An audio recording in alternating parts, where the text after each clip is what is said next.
This is the Quotations of Chairman Mao Tse-Tung, also known as the Little Red Book. Chapter 18, Patriotism and Internationalism. Can a communist who is an internationalist at the same time be a patriot? We hold that he not only can be, but must be.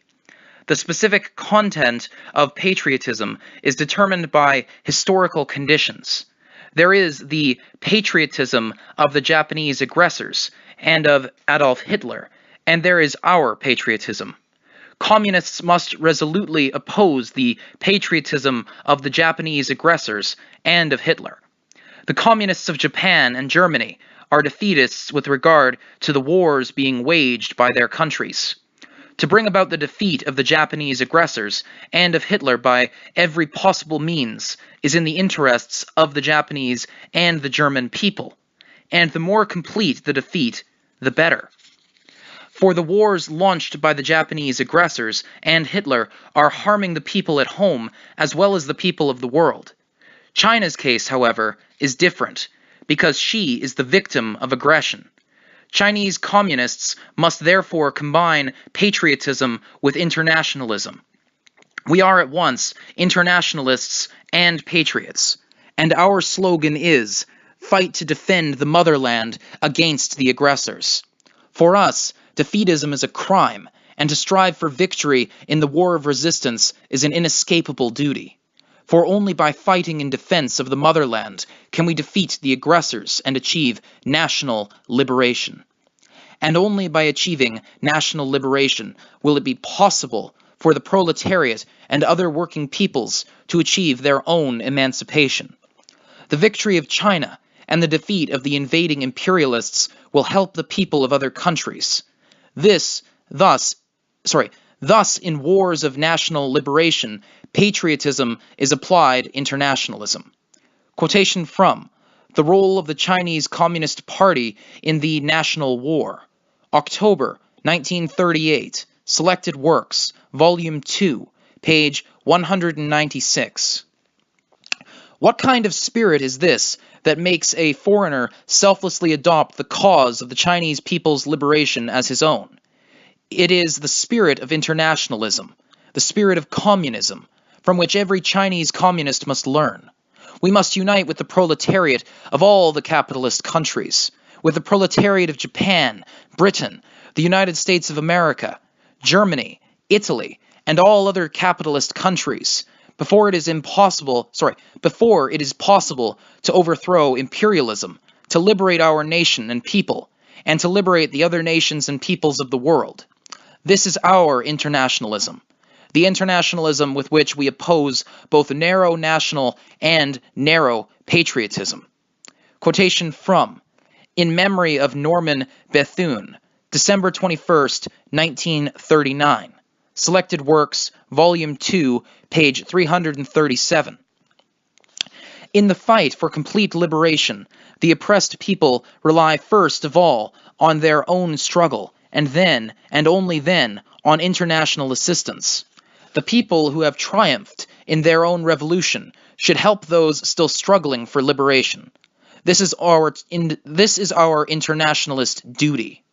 Quotation from Talk with African Friends, August 8th, 1963. Interesting how he doesn't actually cite which African friends he had over.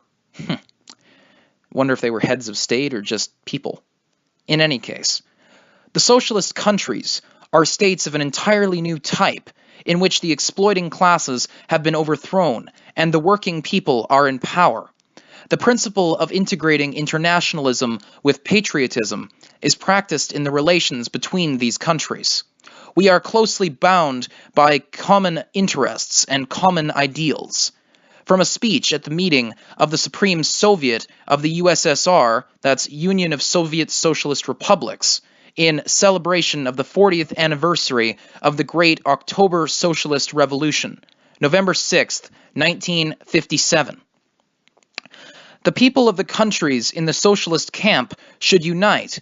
The people of the countries in Asia, Africa, and Latin America should unite. The people of all the continents should unite.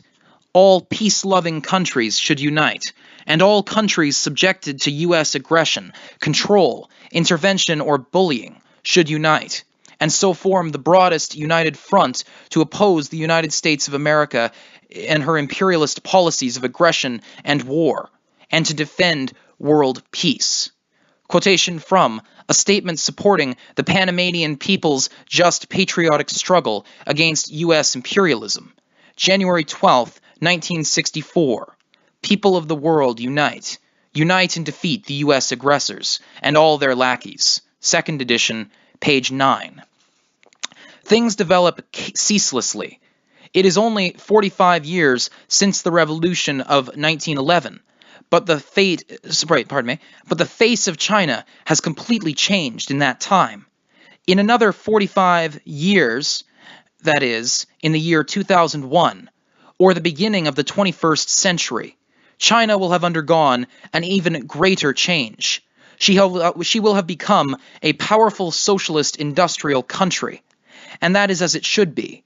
China is a land with an area of 9,600,000 square kilometers and a population of 600 million people, and she ought to have made a greater contribution to humanity. Her contribution over a long period has been far too small. For this, we are regretful. But we must be modest, not only now, but 45 years hence as well. We should always be modest in our international relations. We Chinese people should get rid of great power chauvinism, resolutely, thoroughly, wholly, and completely. In commemoration of Dr. Sun Yat-sen, November 1956. We must never adopt an arrogant attitude of great power chauvinism and become conceited because of the victory of our revolution and certain achievements in our construction. Every nation, big or small, has its strong and weak points.